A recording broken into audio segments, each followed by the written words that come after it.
Thank you for joining the webinar tonight with Chairpersons Dr. Andrew Heyman and Dr. James LaValle. Tonight we will be highlighting the new medicine and the fellowship in metabolic and nutritional medicine.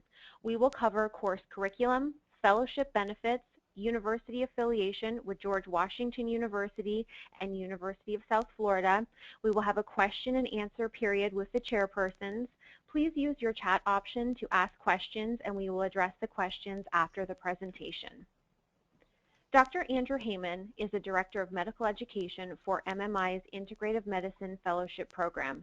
He is an internationally recognized expert in the field of integrative medicine. He is currently the Program Director of Integrative and Metabolic Medicine at the George Washington University and spent 16 years at the University of Michigan building one of the largest and most successful academic-based integrative programs in the U.S. Dr. James LaValle is a nationally recognized clinical pharmacist, author, educator, industry consultant, and clinical practitioner pioneer in the field of natural therapeutics. One of the nation's top influencers in legitimizing integrative medicine, LaValle trains thousands of physicians and other healthcare professionals each year on the application of natural therapies in their contemporary practices. He was named one of the 50 most influential pharmacists by American Druggist magazine and the 2011 Clinician of the Year by the Natural Products Association. LaValle founded Metabolic Code Enterprises to develop and launch his proprietary metabolic assessment platform for practitioners. LaValle is also the author of more than 20 books and ebooks, including his most recently released publication, Your Blood Never Lies, as well as his bestseller, Cracking the Metabolic Code and Nutritional Cost of Drugs. Thank you for joining us, Dr. Heyman and Dr. LaValle. I will turn the webinar over to you. Thanks, Lindsay. Thank you, everyone, for coming tonight. Dr. LaValle and I have been working very hard at creating an entirely new educational experience for professionals in this space of integrative and functional and anti-aging medicine. We're happy to be here tonight and share with you what we are doing and what our vision is for the future. So why are we here? What's important about developing educational curricula that meets the needs of professionals today that are interested in wellness and integrative medicine? A lot of it is being driven by the public, and we know this beginning back in the 80s and early 90s, that as surveys and epidemiologic studies were conducted, it turned out that the public is utilizing these therapies to a very high degree. And they're turning to practitioners to be an expert. And I think that what we have to ask as instructors and leaders in the field is, what is the identity of, sort of the comprehensive and competent practitioner? And I think it's something even beyond just medical or even wellness in a sense, because this is part of a larger socioeconomic and cultural movement. But at the same time, we also have competition from non-physician providers. We have a number of people who are, of course, attending our conferences and others like ours that come from various medical and healthcare specialties.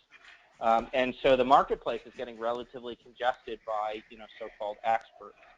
And more broadly, we're beginning to see partnerships at the corporate level between medical, wellness, aesthetic, and hospitality industries.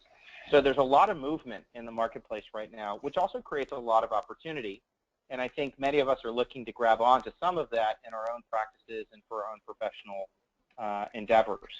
And because of these changes, we also have to keep up with the regulatory and legal issues, the reality of consolidation of products and services as larger companies are coming in and buying up smaller supplement companies, for example, and the role of these products in the marketplace, in a sense, and how we sort of interact with them. So there's a lot that's going on, and the question is, how do we best prepare a practitioner or professional to enter the marketplace and be successful on every level? I think it's not just about being a good, competent practitioner. It has to be a much broader skill set than that.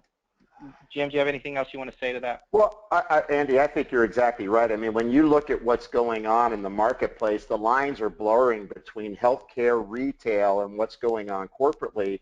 And I think that the doc that's doing integrative medicine and regenerative medicine, or whatever we want to call it, functional medicine, they really have to be attuned to what's going on the global sense, because you know, the legal side of this is going to get big. The technology side is going to get big. And, you know, I know, for example, you know, I was at Bear, last 2 weeks ago in New Jersey, and, you know, the world's getting a lot more regulated on these areas. And I think what I'm really glad, you know, under your direction, Andy, is that we're providing forums for technology and understanding the legal side and understanding the business side, which creates a broader curriculum. All of us as healthcare professionals understand, hey, this is what milk thistle does. I apply this when these liver enzymes are up, or I apply this when I see kidney readings off. But I think if you're going to be successful, you have to step back and be attuned to everything that's going on. And I think I think it's just very forward thinking that we're being able to do this through MMI and really create that kind of global banner for educating. So it's really, you know, it's exciting. Yeah, yeah, and it's a challenge too. You know, it's sort of what is the competency skill set of a excellent provider, and clearly it's something that is well beyond just clinical decision making. So what does the new medicine look like now and in the near future? You know, there is the omics revolution. I think we're all becoming more and more familiar with these terms. Maybe not so much what they mean or what they contain, but we've certainly taken an interest in them. We realize that they're not relevant clinically yet to a large extent, but it is going to be what the future of medicine is in the next 5 or 10 years. And a lot of it is driven in our ability to measure layers of metabolism from the genome through the transcriptome and the proteome and all the way up through the metabolome. Our ability to collect analytes on an individual is going to explode. And the real challenge is, as we gather all of this information and data, the real question is, what does it mean? It's actually forced a new mathematical modeling, new statistical packages that had to have been created to handle this amount of data on an individual, let alone across populations. It's the same thing that's occurred in other industries. You know, there's this term, you know, big data, and we will be contending with this too. So part of the identity, I think, of a competent practitioner is both this notion of new areas of medicine, like the omics areas, but also managing large amounts of information and developing more competency with regard to understanding what that information means. That's a no small task. I think in some ways it's always been the spirit of functional medicine, that idea that we can measure a lot of analytes on an individual. But I think where it's fallen short, if we're going to be serious about this, is what does all that information mean? We don't have the analytical tools yet to fully understand what these large panels of labs infer when we get amino acids and fatty acids and organic acids and hormones, and all of this is really complex when you step back and try and, you know, sort of manage the data side of it. And at the same time, we want to reorient ourselves towards prevention and lifestyle. It's not enough to have excellent measurement tools, but we want to get people better, and we want to make sure that they're engaging in the foundations of their health: nutrition, exercise, self-care and self-management, therapeutic relationships, spirituality and meaning and purpose. All of this are really important. I think in many ways it's the core identity of what we're trying to teach.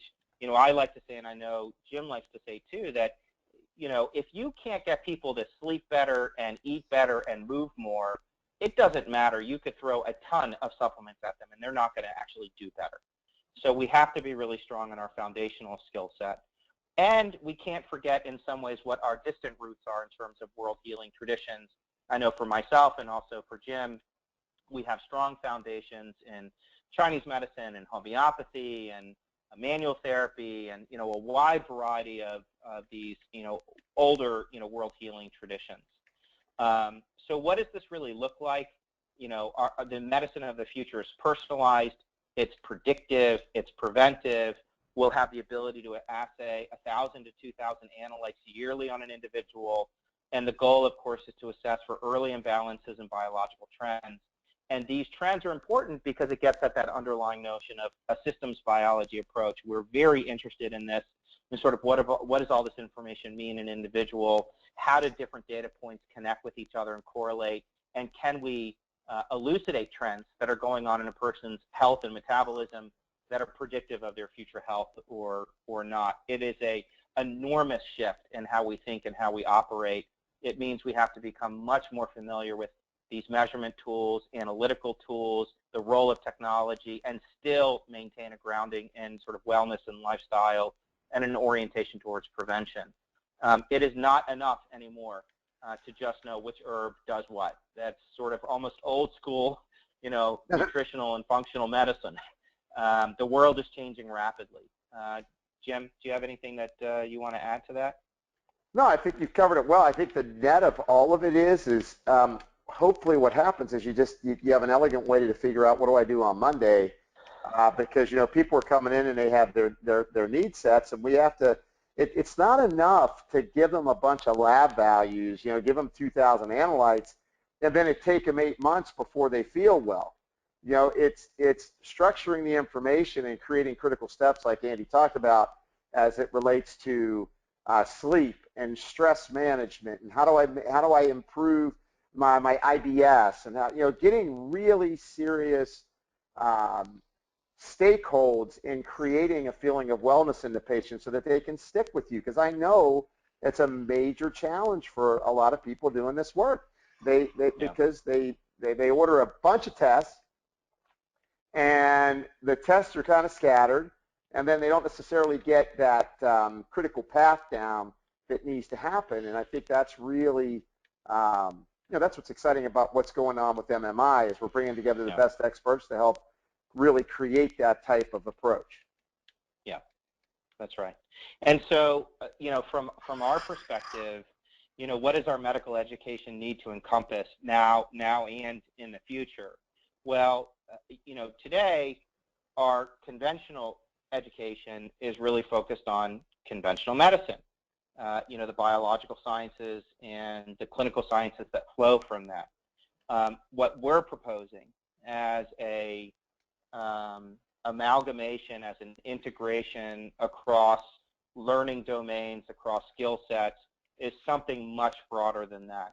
Yes, it includes the prevention and wellness and omics and traditional healing systems, but it must include attention to technology, the value of new laboratory data testing methodologies, the new and exploding opportunities with regard to web-based services and wearable devices, the ability to track and tether patients to your practice, and by virtue of that presence of technology, which I really believe we all have to become more and more familiar with, it's not going anywhere. It's only growing in our space, and certainly no one is getting rid of their smartphones for that matter.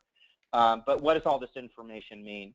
As it is funneled through the technology and into these data repositories, how do we understand it, and how do we activate it for our patients? And again, this really leads to new research methods as well as real opportunities. And we feel, I know Jim and I both feel very strongly, that with this sort of overlapping of a preventive and predictive approach, the role of technology, the ability to collect data, we will, in some sense, begin to transform practitioners into true clinician researchers, that by virtue of utilizing this sort of new era of data collection and technology, it provides an opportunity for all of us to collect data and publish outcomes as a group.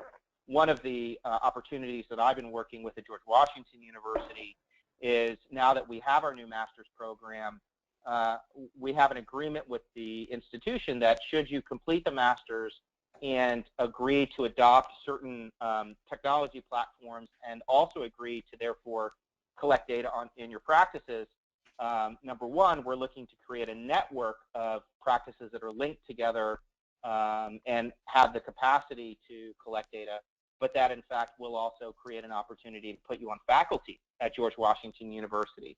that my goal and dream is to create a faculty group practice, all similarly trained, all using similar technology and tools, collecting data and publishing outcomes.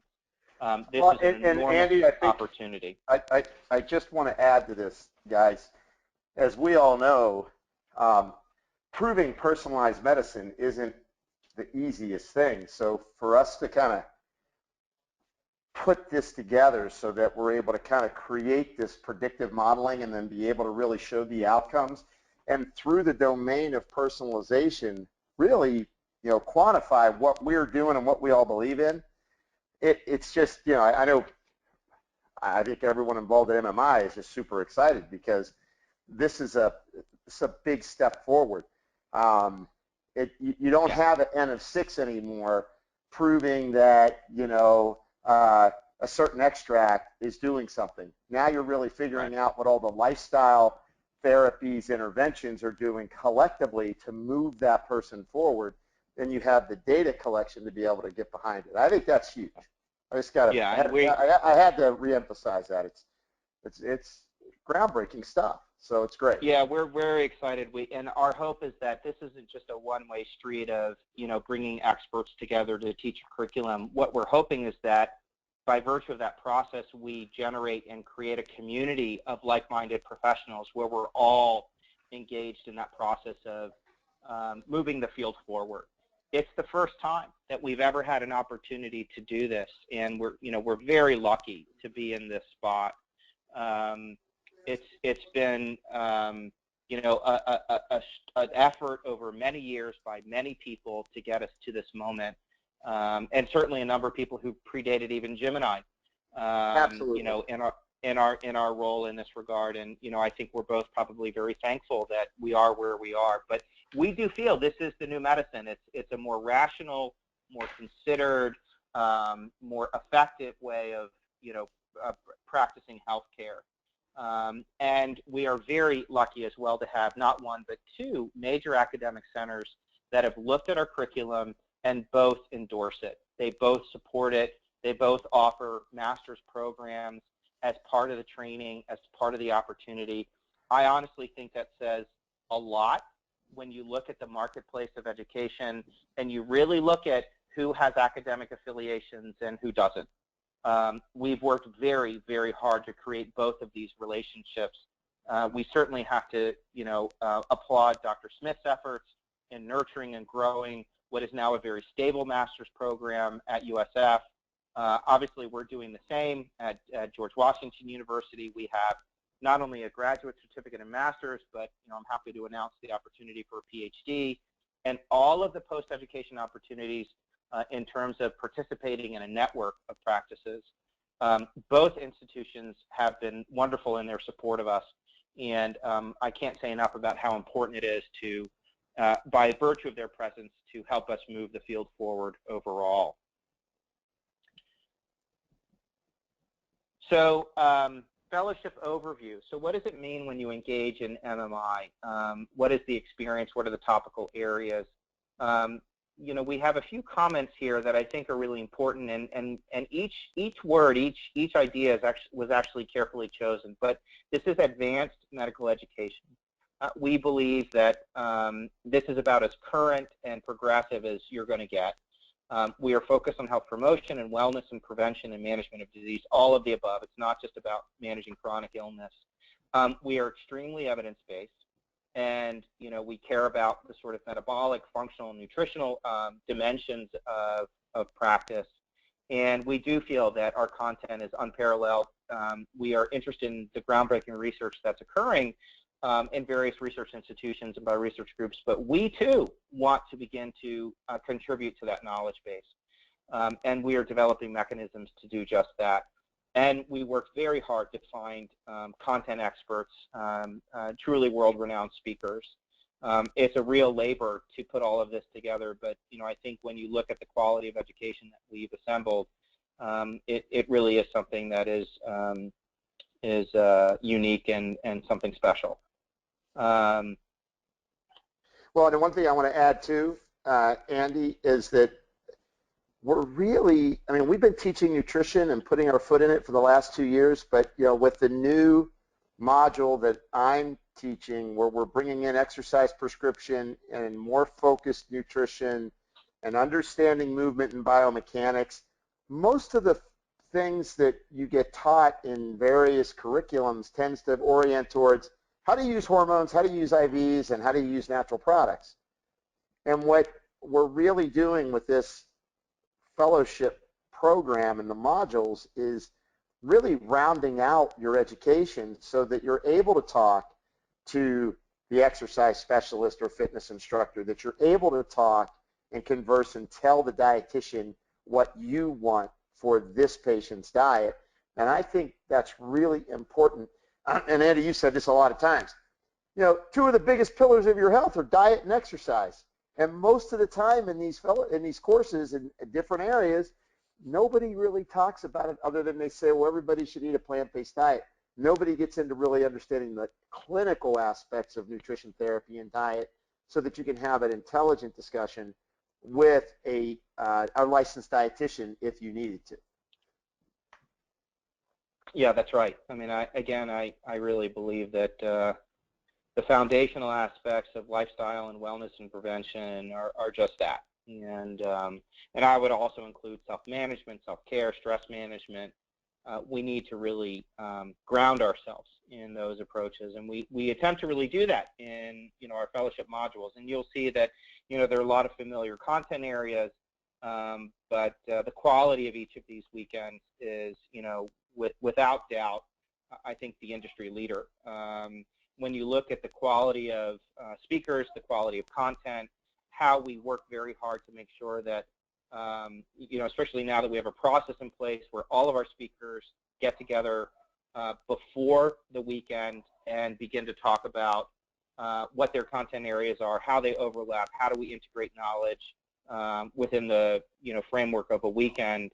We're working very hard to move from sort of a lecture-based format to a curricular format, and the impact we know is far greater. And so even though these are in many ways sort of traditional areas, the way we approach them is I think quite advanced. With endocrinology and cardiovascular diseases, neurology and gastroenterology. Jim was just talking about the nutrition and exercise component, which we both feel very strongly and passionate about. Toxicology and detoxification, I think this is an area that we don't get enough attention on and is critically important. And then finally, inflammation, autoimmune diseases, and then pulled together by clinical practice protocols. We're working very hard now to create a weekend experience that is quite special with regard to how we ensure that as you go through the fellowship, you absolutely feel confident that by the time you're done, you will go back to your clinics and really know how to create change. The clinical practice protocols are a key feature of that. And we're working to sort of restructure things away from just a lecture format and into small group work, case-based discussion, potentially even videos, or even bringing in live patients to ensure that everybody who attends, really creates a synthesis of knowledge and can execute it effectively.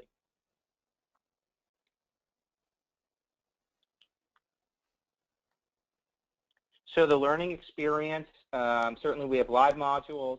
We also have quite a large opportunity for online learning for those people who find it difficult to attend the weekends. We are reshaping our curriculum to be much heavier on case studies.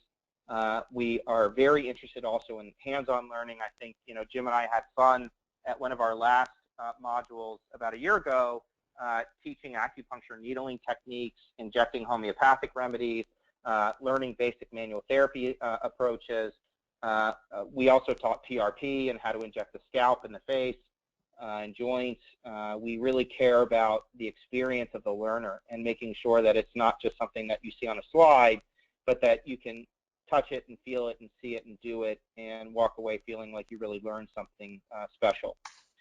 We certainly have lots of webcasts to ensure that we reinforce the knowledge, and then finally ask the professor, where learners have an opportunity to connect directly with a variety of speakers.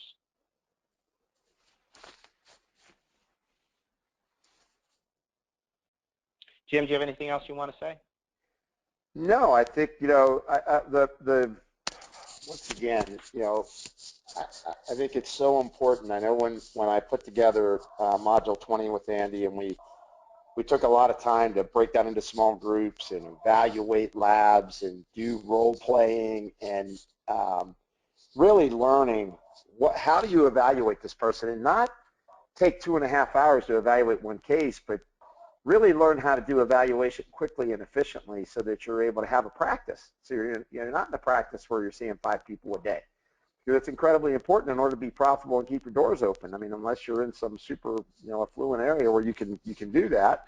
I never had that luxury, so I had to see a fair amount of people. And I think the way we've created this combination of learning tools, I think it provides that backdrop for you to become very proficient quickly and really get results quickly. And that's really that was the whole genesis of taking all this time to plan this curriculum. Yeah, that's right. Yeah, I think Jim and I both feel really strongly that if the curriculum doesn't ultimately lead to you being the most effective practitioner you can be, then we failed on our side. And I think a lot of that comes from the fact that both Jim and I, own practices. We've seen thousands of patients. It's something that we do every day, and we want to make sure that each person who goes through our program develops the kinds of competencies and skills that will make them excel in their practices. So I think that's it for both of us. I think we now have some time for questions if anybody has an interest in that. Yes, thank you so much, Dr. Heyman and Dr. LaValle. We do have a couple of questions. We want to be mindful of everyone's time, so if your question is not answered, we will address this by email. Doctors, what type of healthcare professional can take the fellowship? Every type of healthcare professional. Every type. It's not limited. Yeah, it's not limited by anybody. So no, I mean, look. Yeah. Go ahead, Andy. I'm sorry. Well, I mean, we both feel that, this is a medicine that any healthcare practitioner should know and learn and utilize in their practice, regardless of their, traditional training or clinical focus. So we don't limit to physicians and nurses, nurses, and PAs. We've had a wide variety of health professionals attend our weekend courses, and we really value that. It really enriches the entire experience. Yeah, it's that whole concept of interdisciplinary education and experience. I think it's important, and obviously for me, as a non-MD, as a pharmacist, clinical nutritionist, clinical pharmacist, clinical nutritionist, I found immense value in it and my ability to be able to apply it in my practice. And I look at things as a clinical pharmacist, clinician. I don't look at things like Dr. Heyman looks at them. But so whatever your profession is, what this is going to do is hone your skill and make you more clinically competent to interact with other healthcare professionals of interdisciplinary nature that that allows you to really be patient focused, patient centered. Great, thank you. We have another question. What modules would you recommend starting with, and how long does the fellowship typically take? The modules are not in any specific order, and we did that on purpose. Even though there's a number or numerical order to them, it's not as if knowledge builds from one to the next. There is overlap, and we return to key concepts within each module and across modules, but I don't think that there's a specific order that you would need to take them in. Obviously, I think if you're going to attend the clinical practice weekend, you probably want at least several or more of the other modules under your belt so you don't feel lost in that environment. But aside from that, I don't think that there's an order to it. No, start with the area that really piques your interest so that you're excited. And I think Andy's suggestion that get several under your belt before you enter into the the clinical curriculum side, where we wrap it all up and put it all together, and you're pulling from all these experiences you're learning. You want to make sure you do those before you do that. But And the fellowship is designed to be completed within a year. We actually have designed the entire GW Masters program to be completed within a year, including the weekends that you would take with MMI. And I think the same is probably true at USF, although I'm certainly less familiar with that master's program. But I believe it's something you can do in a year. So we try and make it very expedient and easy for learners who have busy practices or other obligations to complete all of this in a reasonable amount of time, and we think a year is reasonable. Okay, great. How would you say the full fellowship could change my practice from a more insurance-based to a cash-based practice? I know from my end, I've been in cash practices now for the last 20 years with my institutes, and I think the more personalized services you offer, the more you move away from insurance-based practices, in my opinion. And the more you round your education out to be able to be that healthcare coach that's also their physician or healthcare provider, I think it affords the opportunity that you present yourself as that person, and people pay for that. They realize that's different than just, oh, I'm going to get a checkup, or gee, I'm sick, I got a flu bug, or annual physical, or managing cholesterol. You're actually taking active time to do it, and that, I think, people, you can graduate to that without a problem. Andy, your thoughts on that? Yeah, I mean, I think that the opportunities that are created are something that sort of any professional can engage in and feel sort of successful at, and that the way the curriculum is designed is to ensure that happens, and that depending on your background, we ensure that you get up to speed and feel successful sort of regardless of your prior training. Great. I have a question regarding the master's program. Is the master's program limited to MDs only? Absolutely not. In fact, we purposely placed it within the Department of Health Sciences for that very reason. We did not want to be physician-centric whatsoever. And so we are happy to include and embrace all kinds of individuals, including non-practitioners. We actually have a couple people already enrolled who are not clinicians. They have business backgrounds. But as long as you have an MBA, or I'm sorry, a BA, and so an undergrad degree, and an interest in this field, while there might be some content areas that you struggle with if you don't have much of a science background, we're happy to help you work through that. So absolutely not. We are certainly not physician-centric. Great. Well, thank you so much for joining us on the webinar tonight, especially Dr. Heyman and Dr. LaValle. For more information about the fellowship in metabolic and nutritional medicine, please call an education advisor at 561-910-4960. Great. Thank you. Thank you all. Have a good evening.